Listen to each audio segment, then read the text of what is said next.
विद्यार्थी मित्रांनो, माहीत आहे का तुम्हाला परपेंडिक्युलर कसा ड्रॉ करायचा? चला तर मग ड्रॉ करूया। सर्वप्रथम आपण सर्वात पहिले 10 सेंटीमीटरची लाईन काढूया।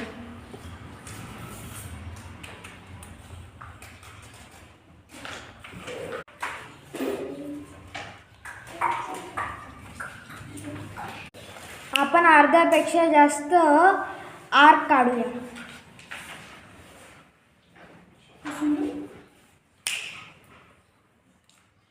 घेऊन अजून आपण एक आर्क काढूया।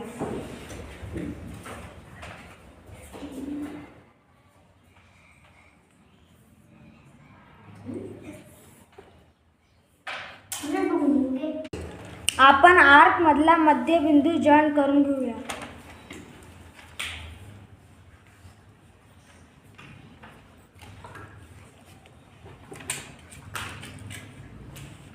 विद्यार्थी मित्रांनो, या प्रकारे आपण परपेंडिक्युलर काढू शकतो। चला तर मग thank you. Stay study with me, think and learn. Subscribe my channel.